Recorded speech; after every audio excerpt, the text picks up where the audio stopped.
जय हिंद दोस्तों, मैं अविनाश पारिक स्वागत करता हूं आपका एपेक्स क्लासेस के डिजिटल मंच पर। जितने भी लोग हमारे साथ में जुड़े हुए हैं, स्वागत है सभी का। ज़्यादा से ज़्यादा स्टूडेंट आपको वीडियो को शेयर करना है। जैसा कि आपको पता है 24 जुलाई से आपका एग्जाम स्टार्ट होने वाला है, जो कि 31 जुलाई तक चलेगा। इसी एग्जाम को ध्यान में रखते हुए एपेक्स क्लासेस आपके लिए लेकर आए शानदार मॉक टेस्ट सीरीज। ये टेस्ट सीरीज आपके एग्जाम के परफॉर्मेंस को एग्जाम के पॉइंट ऑफ व्यू से डिजाइन की गई है। तो स्टूडेंट बात करते हैं क्वेश्चंस पे, मूव करते हैं। देखिए फर्स्ट क्वेश्चन क्या बोला गया है, इंपल्स इज, आवेग है। आवेग क्या होता है हमारा, scalar quantity equal to change in the momentum of a body, किसी पिंड की गति में परिवर्तन के बराबर होता है। Equal to rate of change of momentum of body, किसी पिंड के संवेग में परिवर्तन की दर के बराबर होता है। क्या होता है, इस तरीके से आपसे, या फिर एक बल होता है, इस तरीके से पूछा गया है। तो स्टूडेंट सारे के सारे क्वेश्चन जुम्बल्ड क्वेश्चन है, मिक्स क्वेश्चन है स्टूडेंट। तो आप लोगों को ध्यान में रखना है कि किस तरीके से हम इन चीजों को सॉल्व करने वाले हैं। तो यहां पर बोला गया है आवेग के बारे में। तो मैं सबसे पहले आपको बताना चाहूंगा कि आवेग क्या होता है। अगर किसी वस्तु पर मैं कुछ बल लगाता हूं और वो बल हमारा कैसा लगता है, बहुत ही अल्प समय के लिए लगता है, तो इस प्रकार से जो हमारे उसके अंदर परिवर्तन होते हैं उनको हम आवेग के द्वारा प्रदर्शित करते हैं। तो हम लिख सकते हैं आवेग क्या रहता है हमारा, आवेग को हम कैसे प्रदर्शित करते हैं। आवेग होता है हमारा बल, force into time duration delta T. यहां पर देखते हैं कि बल हमारी कैसी राशि है, सदिश राशि है। तो मींस आवेग भी हमारी कैसी राशि होगी, सदिश राशि होगी। तो ऑप्शन नंबर ए हमारा कैंसिल आउट हो गया। बात करते हैं आवेग हमेशा किसके बराबर होता है। आवेग हमेशा आवेग संवेग प्रमेय के अनुसार, इंपल्स मोमेंटम थ्योरम के अकॉर्डिंग क्या होता है, चेंज इन मोमेंटम हमेशा इंपल्स के बराबर होता है। मतलब कहने का मतलब यह है कि जो डेल्टा पी रहेगा वो किसके बराबर रहेगा, एफ इंटू डेल्टा टी के बराबर रहता है। तो चेंज इन मोमेंटम हमारा किसके बराबर रहता है, इंपल्स के बराबर रहता है। तो that is option number B हमारा इसमें राइट ऑप्शन है। Equal to rate of change of body, momentum of a body, मतलब बोलना क्या है, डीपी अपॉन डी न्यूटन का द्वितीय नियम क्या बोलता है, डीपी अपॉन डी बोलता है, जो कि हमारा आवेग संवेग में परिवर्तन की दर किसके बराबर होती है, हमारी बल के बराबर होती है। तो ये बल को प्रदर्शित करता है, मोमेंटम को, इंपल्स को प्रदर्शित नहीं करता है। किसी बल के बराबर होता है, नहीं, ये भी नहीं होने वाला। तो राइट ऑप्शन क्या बनेगा इसके अंदर, ऑप्शन नंबर 20 में हमारा राइट ऑप्शन बनने वाला है। स्टूडेंट यहां से आपको पता करना है कि एक्सपेक्टेड लेवल के क्या क्वेश्चंस पूछे जा सकते हैं। जैसे कि हमसे पूछा जा सकता है कि मीन जो हमारा इंपल्स है इसकी यूनिट क्या होगी। तो इंपल्स की यूनिट क्या होने वाली है, force into delta T, that is Newton into second, Newton second होने वाली है। अगर हम बात करते हैं इसके डायमेंशन के बारे में, तो फोर्स के डायमेंशन क्या है, m1 l1 t-2 into t1, that is solve करते हैं तो m1 l1 t-1, ये हमारा इंपल्स का यहाँ पर यूनिट और डायमेंशन होता है। तो ये चीजें आपको ध्यान में रखनी है। बगैर टाइम खराब किए हुए दूसरे क्वेश्चन पे मूव करते हैं। क्वेश्चन नंबर 2 में क्या बोला गया है, if the metal bob of simple pendulum is replaced by wooden bob then its time period will be, इसके समय पर क्या प्रभाव पड़ने वाला है। यदि एक साधारण लोलक के धातु के गोलक को लकड़ी के गोलक से बदल दिया जाए तो उसके आवर्तकाल पर क्या प्रभाव पड़ेगा। तो स्टूडेंट आपको याद रखना है कि मीन्स जब भी हमारा टाइम पीरियड के बारे में बात करते हैं तो टाइम पीरियड क्या होता है हमारा 2 pi under root L upon g. यहां पर जो गोलक का जो द्रव्यमान रहता है, जो हमारा आवर्तकाल है, वो द्रव्यमान पर निर्भर नहीं करता है, वो सिर्फ और सिर्फ प्रभावी लंबाई और गुरुत्वाकर्षण त्वरण पर निर्भर करता है। तो यहां पर हम कह सकते हैं कि मीन्स द्रव्यमान पर निर्भर नहीं करेगा, तो हम कह सकते हैं कि वह समान रहने वाला है। सिर्फ और सिर्फ लंबाई में और जी में परिवर्तन करते हैं, तभी वहां से हमारा ये आवर्तकाल का मान बदलेगा। द्रव्यमान के मान में परिवर्तन करने पे, द्रव्यमान धातु का हो चाहे वो लकड़ी का बना हो, लेकिन अगर उसका द्रव्यमान अलग अलग है फिर भी वो क्या रहने वाला, उसका आवर्तकाल सेम रहने वाला है। सिर्फ और सिर्फ प्रभावी लंबाई और वो जी पर निर्भर करता है। एक्सपेक्टेड क्वेश्चन क्या पूछ सकता है स्टूडेंट आपसे, यहां पर एक्सपेक्टेड क्वेश्चन से ऐसे पूछ सकता है कि मीन्स अगर कोई झूला है, अगर उस झूले पर कोई बालिका या कोई लड़की झूल रही है और वह अचानक से खड़ी हो जाती है तो आवर्तकाल पर क्या प्रभाव पड़ने वाला है, तो उसका आवर्तकाल क्या कर जाएगा, उसका टाइम पीरियड डिक्रीज कर जाएगा। क्यों कर जाएगा, क्योंकि उसकी प्रभावी लंबाई बढ़ रही है और सेंटर ऑफ ग्रेविटी डिक्रीज हो रहा है। तो सेंटर ऑफ ग्रेविटी के इनवर्सली प्रोपोर्शनल होता है, अगर ये घटेगा, सॉरी यहां पर प्रभावी लंबाई तो कम हो रही है और सेंटर ऑफ ग्रेविटी बढ़ रहा है, अगर ये बढ़ेगा तो ये घटेगा और ये घटेगा तो ये भी घटेगा। तो ओवरऑल अगर हम बात करते हैं तो टाइम पीरियड क्या हो जाता है, घट जाता है। ऐसा एक्सपेक्टेड लेवल का क्वेश्चन आपसे पूछा जा सकता है। तो चलिए मूव करते हैं नेक्स्ट क्वेश्चन पे। A motor of power 60 volt drawn current 5 ampere of source of 15 volt, what is the loss of power. 60 volt की शक्ति वाली एक मोटर 15 वोल्ट के स्रोत से 5 एम्पीयर धारा खींची जाती है, तो शक्ति की हानि ज्ञात कीजिए, कितना उसका लॉस होने वाला है, इसके बारे में आपको चर्चा करनी है। तो स्टूडेंट आपको मैं बताना चाहूंगा कि मींस जो पावर होती है P बराबर कितना होता है हमारा, VI होता है। साथ ही साथ में हमें पता है स्टूडेंट कि यहां पर जो हमें वोल्टेज गिवन है वो कितना गिवन है, वोल्टेज हमें 15 वोल्ट का गिवन है और जो करंट है वो हमें कितनी गिवन है, 5 एम्पियर की करंट हमें यहां से गिवन है। तो यहां से मोटर द्वारा खींची गई पावर के बारे में बात करते हैं तो 15 इंटू 5 दैट इज कितना बनाने वाला है ये, 75 वॉट। अगर हमें पावर लॉस फाइंड करना है, P लॉस अगर हमें फाइंड करना है तो P final minus P initial कितना बना लेगा, 75 माइनस 60 दैट इज 15 वॉट, कितना बनाएगा, 15 what. That is option number D. Option number D इसमें हमारा राइट ऑप्शन बनने वाला है। राइट ऑप्शन क्या बनेगा, ऑप्शन नंबर डी। चलिए मूव करते हैं नेक्स्ट क्वेश्चन पे। नेक्स्ट क्वेश्चन हमारा थर्मोडायनेमिक्स है। स्टूडेंट सारे के सारे क्वेश्चन इसमें जुम्बल्ड क्वेश्चन है, मिक्स क्वेश्चन है। क्या बोला गया है, in a Carnot engine the temperature of source is 100 kelvin, 1000 kelvin. तो सोर्स का टेम्परेचर जिसको हम हायर टेम्परेचर बोलते हैं दैट इज T1, इसको हम बोलते हैं T1, हम इसको सॉरी T2 हम इसको रिप्रेजेंट करते हैं। तो ये कितना गिवन आपको, 1000 केल्विन आपको गिवन है। इसके बाद में इफिशियंसी आपको कितना गिवन है, 70% इफिशियंसी गिवन है। तो आपको जो कोल्ड टेम्परेचर है, सिंक का जो टेम्परेचर है वो आपको फाइंड करना है। तो स्टूडेंट हमें पता है, फॉर्मूला पता है कि किस तरीके से इफिशियंसी को हम कैसे लिखते हैं, 1 minus T1 upon T2 into 100। Efficiency हमें इतनी गिवन है। सॉल्व करते हैं इसको तो यहां से ये कितना बन के आने वाला है, तो T2 minus T1 upon T2 into 100। Efficiency हमें 70% गिवन है। हॉट टेम्परेचर 1000 केल्विन गिवन है हमें, 1000 अगेन हमें गिवन है ये, इंटू 100। सॉल्व करते हैं तो सॉल्व करने के बाद में क्या मिलने वाला है, यहां से ये 2 बार ये कैंसिल आउट होगा और ये यहां से मल्टीप्लाई करके क्या बना लेगा, 700।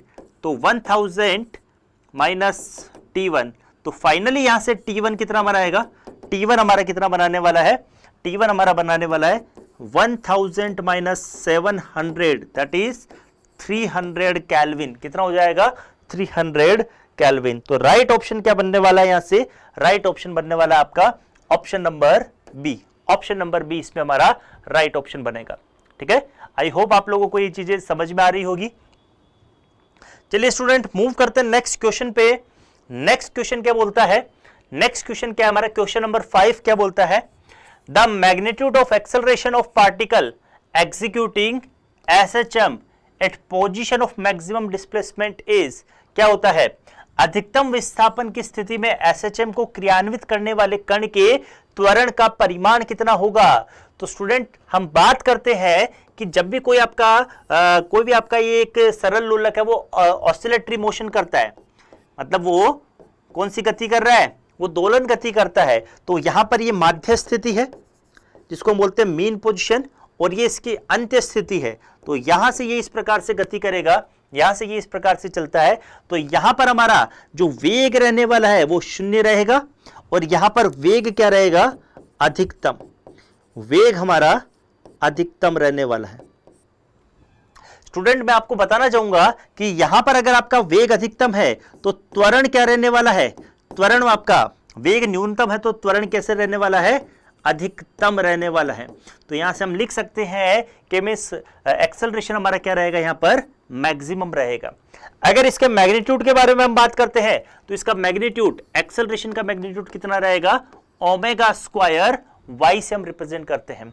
एक्सट्रीम पोजीशन पर हमारा एम्पलीट्यूड मैक्सिमम रहता है, दैट इज a बराबर माइनस ओमेगा स्क्वायर a रहने वाला है। अगर हम इसके मैग्नीट्यूड के बारे में बात करते हैं तो ओमेगा स्क्वायर a इसका हमारा मैग्नीट्यूड रहता है, that is omega square a। तो राइट ऑप्शन क्या बनने वाला है इसमें, ऑप्शन नंबर सी। स्टूडेंट बात करते हैं कि इसके अंदर वेलोसिटी कितनी रहने वाली है। एक्सपेक्टेड आपसे पूछ सकता है कि वेलोसिटी का क्या रहने वाला है, तो v बराबर कितना बनेगा, omega square omega under root a square minus y square. तो यहां पर अंत्य स्थिति पर अगर हम बात करते हैं मीन पोजीशन पे, तो मीन पोजीशन पर ये 0 बना लेगा जो कि अधिकतम रहने वाला है। और अगर मैं एक्सट्रीम पोजीशन पे बात करता हूं तो यहां पर ये a बना लेगा, डिस्प्लेसमेंट एम्पलीट्यूड हमारा, डिस्प्लेसमेंट हमारा एम्पलीट्यूड के बराबर रहने वाला है। तो पूरा का पूरा टर्म बना के यहां से ये 0 बना लेगा। तो ये एक्सपेक्टेड क्वेश्चन है, ऐसे आपसे क्वेश्चन पूछे जा सकते हैं। चलिए स्टूडेंट मूव करते हैं। एपेक्स डिफेंस क्लासेस आपके लिए 24 तारीख को आपका एग्जाम स्टार्ट हो रहा है, 31 को फिनिश हो रहा है। तो 31 तारीख के बाद में स्टूडेंट जो दिसंबर वाली इनटेक है उसके लिए हमारे एपेक्स क्लासेस द्वारा जयपुर और जोधपुर दोनों ब्रांचेस पर नए फ्रेश बैच एयरफोर्स के, एनडीए के, नेवी के दोनों जगह पर हमारे विषय विशेषज्ञों की टीम के द्वारा सारे के सारे कोर्स हमारे चलाए जा रहे हैं। तो आप ज्यादा से ज्यादा इस इंफॉर्मेशन को शेयर कीजिए और फर्दर इंफॉर्मेशन के लिए आपको ये जो नंबर दिए हुए हैं या फिर जो आपको एड्रेस दिया है वहां पर आप इंस्टीट्यूट विजिट कर सकते हो, या फिर नंबर पर आप दिए गए नंबरों पर आप कॉल करके पता कर सकते हो नेक्स्ट और ज्यादा इंफॉर्मेशन। बात करते हैं क्या बोला गया है नेक्स्ट क्वेश्चन में। क्या बोला गया है, क्वेश्चन सारे के सारे जुम्बड़ क्वेश्चन है student. A 500 kilogram car take a round turn of radius 550 metre with a velocity of 36 kilometre per hour. The centripetal force is 500 kilogram की एक कार 36 किलोमीटर प्रति घंटा के वेग से 50 मीटर त्रिज्या का एक चक्कर लगाती है, तो अभिकेंद्रीय बल कितना होगा, अभिकेंद्रीय बल कितना होगा, दैट इज अभिकेंद्रीय बल के बारे में हम बात करते हैं तो कितना होता है हमारा, F बराबर mv स्क्वायर अपॉन r होता है स्टूडेंट। तो यहां पर हमारा जो मास कितना गिवन है, 500 किलोग्राम गिवन है, 500 किलोग्राम गिवन है। और इसके बाद में जो रेडियस है वो कितनी गिवन है, वो रेडियस आपको 50 मीटर गिवन है और वेलोसिटी आपको कितनी गिवन है, 36 किलोमीटर पर आवर। तो 36 किलोमीटर पर आवर को अगर मैं यहां पर देखता हूं तो सारा का सारा सिस्टम हमारा किसमें है, ऐसा ही सिस्टम में है। तो इसको अगर मैं कन्वर्ट करता हूं तो कितना आएगा, तो 36 इंटू 5/18 सॉल्व करते तो कितना आएगा, 2 इंटू 5 दैट इज 10 मीटर पर सेकेंड। पुट करता हूं मैं वैल्यूज को, यहां पर फोर्स का वैल्यू पुट करता हूं तो F बराबर कितना हो जाएगा, mv square upon r, that is m का वैल्यू 500, v का वैल्यू आपका 10 इंटू 10 बना लेगा ये 10 इंटू 10, और रेडियस का वैल्यू कितना है, दैट इज 50। सॉल्व करते हैं इसको, तो सॉल्व करने के बाद में कितना बनाएगा ये 2 बार कैंसिल आउट होता है, यहां से ये आपका 100 टाइम कैंसिल आउट होता है, तो यहां से मल्टीप्लाई करा के कितना बना लेगा, 1000 न्यूटन। तो लगने वाला फोर्स हमारा कितना लगने वाला है, option number C, that is 1000 newton के बराबर ये लगने वाला है।